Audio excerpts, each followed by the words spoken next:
بسم اللہ الرحمن الرحیم۔ شروع اللہ کے نام سے جو بڑا مہربان نہایت رحم کرنے والا ہے۔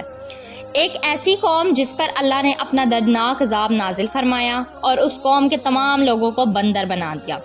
اس قوم کے لوگ کون سا ایسا گناہ کرتے تھے جس کی وجہ سے اللہ تعالیٰ نے ان پر دردناک عذاب نازل فرمایا، اور یہ لوگ بندر بننے کے بعد کتنی دیر زندہ رہے اور پھر ان کو کس قدر دردناک موت آئی۔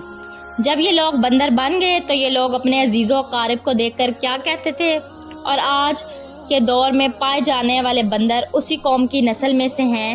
ان تمام تر سوالات کے جوابات قرآن و حدیث کی روشنی میں آج کی ویڈیو میں ہم آپ کو بتائیں گے، لہٰذا آپ سے گزارش ہے کہ ہماری اس ویڈیو کو اینڈ تک لازمی دیکھیے گا۔ انسانوں کے بندر بننے کی ابتدا حضرت داؤد علیہ السلام کے دور سے ہوئی۔ اس واقعے کا پس منظر کچھ یوں ہے۔ حضرت داؤد علیہ السلام اور ان کی قوم سمندر کے کنارے ایلا نامی گاؤں میں رہتے تھے، اور ان کی تعداد 70,000 کے قریب تھی۔ یہ قوم بڑی ہی خوشحال تھی اور اللہ تعالیٰ کی فرما بردار قوم تھی۔ اس قوم کو اللہ تعالیٰ نے بے شمار نعمتیں عطا کی تھی۔ ہر طرف سرسبز و شاداب باغات اور ہر طرف ہریالی ہی ہریالی تھی، اور اللہ تعالیٰ کی بے پناہ کرم نوازی تھی۔ یہ لوگ اپنی زندگی میں بہت خوش تھے۔ حضرت داؤد علیہ السلام کی قوم کیونکہ سمندر کے کنارے رہتی تھی تو اللہ تعالیٰ کا ان پر یہ خاص کرم تھا کہ سمندر کے اس کنارے پر بے پناہ مچھلیاں آتی تھیں، جن کا یہ لوگ کاروبار کرتے تھے اور بہت ہی خوشحالی والی زندگی گزارتے تھے۔ جب یہ قوم اللہ تعالیٰ کی نعمتوں کی وجہ سے خوشحال ہو گئی تو اللہ تعالیٰ کی نافرمانی پر اتر آئی اور طرح طرح کے گناہوں کے اندر مبتلا ہو گئی۔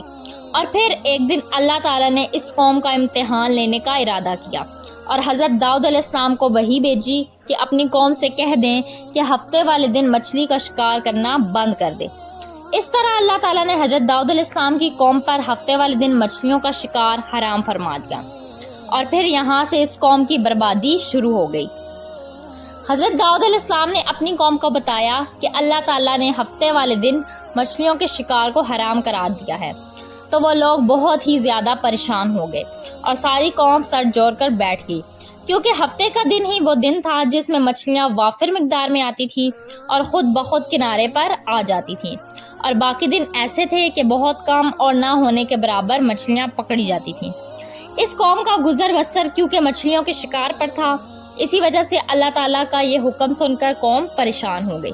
یہ نہیں جانتے تھے کہ اللہ تعالیٰ کی طرف سے یہ ایک آزمائش ہے۔ پھر ایک دن شیطان نے ان کو وسوسہ ڈالا کہ سمندر سے نالیاں نکال کر خشکی میں بڑے بڑے حوض بنا لیے جائیں۔ جب ہفتے والے دن مچھلیاں آئیں گی تو نالیوں سے ہو کر ان بڑے بڑے حوض میں آ جائیں گی، اور اس طرح پھر ان نالیوں کا منہ بند کر دیا جائے گا، اور پھر اگلے دن یعنی اتوار والے دن ان کو پکڑ لیا جائے۔ شیطان نے اس قوم کے لوگوں کو ورگلایا کہ اس طرح ہم ہفتے والے دن شکار سے بھی بچ جائیں گے اور مچھلیاں بھی ہاتھ آ جائیں گی اور وہ بھی پکڑی جائیں گی۔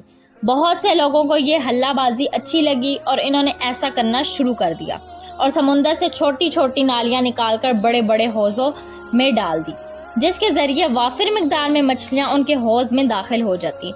اس قوم کے بدبخت لوگوں کو شیطان کا یہ ہلا بہت پسند آیا، لیکن اس قوم نے یہ نہ سوچا کہ جب مچھلیاں سمندر سے آ کر حوض میں قید ہوں گی تو پھر مچھلیوں کا شکار ہی ہو گیا، اس لیے یہ شکار بھی ہفتے والے دن ہی قرار پایا جو اللہ تعالیٰ نے حرام قرار دیا تھا۔ اس موقع پر یہودیوں کے 3 گروہ ہو گئے۔ کچھ لوگ ایسے تو شکار کے اس شیطانی طریقے سے منع کرتے تھے اور ناراض اور بیزار ہو کر شکار سے جان چھڑاتے، اور کچھ لوگ اس کام کو دل سے بڑا جان کر خاموش رہے، لیکن انہوں نے شکار نہ کیا اور دوسروں کو بھی منع نہ کیا، بلکہ یہ لوگ منع کرنے والوں سے یہ کہتے تھے کہ تم لوگ ایسی قوم کو نصیحت کرتے ہو جن کو اللہ تعالیٰ عن قریب ہلاک کرنے والا ہے اور ان پر اپنا دردناک عذاب نازل فرمانے والا ہے۔ اور اس قوم کے کچھ لوگ ایسے تھے جو سرکش اور نافرمان لوگ تھے، جن لوگوں نے اللہ تعالیٰ کی اعلانیہ مخالفت کی اور شیطان کی ہلا بازی کو مان کر ہفتے والے دن شکار کرنے لگے۔ یہ لوگ اللہ تعالیٰ کے حکم کی کھلا مکھلا مخالفت کرتے اور ہفتے والے دن مچھلیوں کو شکار کر کے ان کو کھایا کرتے اور بیچا کرتے۔ ناظرین گرامی، حضرت داؤد علیہ السلام کی قوم کے 1200 ایسے نافرمان افراد تھے جو منع کرنے کے باوجود بھی ہفتے کو ان نالیوں کے ذریعے شکار کرتے۔ حضرت داؤد علیہ السلام نے ان 1200 نافرمانوں کو اللہ تعالیٰ کے عذاب سے ڈرایا کہ وہ اللہ تعالیٰ کی اس نافرمانی سے باز آ جائے، لیکن وہ لوگ باز نہ آئے اور کھلے عام شکار کرنے لگے۔ چنانچہ وہ لوگ جو اس بات کو برا جانتے تھے، ان لوگوں نے اپنے اور ان نافرمانوں کے درمیان ایک دیوار کھڑی کر دی، جس کی ایک طرف وہ 1200 نافرمان رہتے تھے اور دوسری طرف وہ لوگ تھے جو شکار سے باز رہے۔ حضرت داؤد علیہ السلام نے اپنی اس قوم کے نافرمانوں کو بارہا سمجھایا، لیکن یہ لوگ اپنی نافرمانی سے باز نہ آئے اور اسی طرح اللہ تعالیٰ کی نافرمانی کرتے رہے اور شکار کرتے رہے۔ پھر ایک دن حضرت داؤد علیہ السلام نے غضبناک ہو کر شکار کرنے والوں پر لعنت فرما دی۔ اس کا اثر یہ ہوا کہ ایک دن خطا کاروں میں سے کوئی اپنے گھر سے باہر نہ نکلا۔ کچھ لوگ یہ منظر دیکھ کر ان کی دیواروں پر چڑھ گئے تاکہ معلوم ہو سکے کہ وہ لوگ کس حال میں ہیں۔ جب لوگوں نے ان نافرمانوں کو دیکھا تو سب کے سب بندر کی صورت میں مسخ ہو چکے تھے۔ اللہ تعالیٰ نے ان کی نافرمانی کی وجہ سے ان پر اپنا دردناک عذاب نازل فرمایا اور ان کو انسانوں سے بندر بنا دیا۔ جب لوگ ان مجرموں کے گھر کا دروازہ کھول کر اندر داخل ہوئے تو بندر اپنے رشتہ داروں کو پہچانتے تھے اور ان کے پاس آ کر ان کے کپڑوں کو سونگھتے تھے اور زاروں قطار روتے تھے، لیکن وہ کچھ بول نہ سکتے تھے۔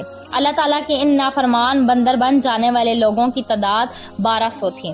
ان 1200 لوگوں نے اللہ کی نافرمانی کی اور اللہ تعالیٰ نے ان کو بندر بنا دیا، جس طرح اللہ تعالیٰ سورۃ بقرہ میں ارشاد فرماتا ہے، اور بے شک ضرور تمہیں معلوم ہے جنہوں نے ہفتے میں سرکشی کی تو تم ہم سے فرماؤ ہو جو بندر دھتکارے ہوئے۔ اس طرح حضرت داؤد علیہ السلام کی قوم کے 1200 نافرمان بندر بن گئے۔ یہ لوگ 3 دن تک زندہ رہے اور اس دوران یہ کچھ نہ کھا سکتے تھے اور نہ ہی پی سکتے تھے، بلکہ یوں ہی بھوکے پیاسے سب کے سب ہلاک ہو گئے اور 3 دن کے اندر سب کے سب مارے گئے۔ اور وہ لوگ جو ان کو اللہ کی نافرمانی سے منع کرتے تھے، اللہ تعالیٰ نے ان کو اس عذاب سے سلامت رکھا، اور وہ لوگ جو اس شکار کو برا جان کر خاموش رہتے تھے، اللہ تعالیٰ نے ان کو بھی اس عذاب سے سلامت رکھا۔ ناظرین گرامی، اب ہم بات کرتے ہیں کہ آج کے دور کے بندروں میں سے کوئی بندر ان کی نسل میں سے بھی موجود ہے یا آج کے دور میں پائے جانے والے بندر انہی بندروں کی نسل میں سے ہیں۔ اس کے متعلق روایات میں آتا ہے کہ حضرت عبداللہ بن مسعود سے روایت ہے کہ حضور پاک صلی اللہ علیہ وآلہ وسلم نے کسی سے سوال کیا کہ آج کے بندر کیا حضرت داؤد علیہ السلام کی نسل میں سے ہیں؟ تو حضور اکرم صلی اللہ علیہ وآلہ وسلم نے ارشاد فرمایا کہ اللہ تعالیٰ جس قوم پر عذاب بھیجتا ہے یا ان کی شکلوں کو مسخ کر دیتا ہے تو یہ عذاب انہی پر ہوتا ہے جن پر وہ عذاب نازل ہوا تھا، تو اس کے بعد اللہ تعالیٰ ان لوگوں کو ہلاک کر دیتا ہے اور ان کی آگے نسل نہیں بڑھتی۔ اسی لیے یہ بات غلط ہے کہ کچھ لوگ یہ سوچتے ہیں کہ آج کے بندروں میں بھی حضرت داؤد علیہ السلام کی قوم کے بندر بننے والوں کی نسل موجود ہے۔ ایسا کچھ بھی نہیں ہے، وہ لوگ صرف اور صرف 3 دن زندہ رہے، اس کے بعد سب کے سب ہلاک ہو گئے۔ اگر آپ کو یہ ویڈیو پسند آئی ہے تو پلیز چینل کو سبسکرائب کریں، لائک کریں، شیئر کریں اور کمنٹ میں اپنا رائے بتانا نہ بھولیں۔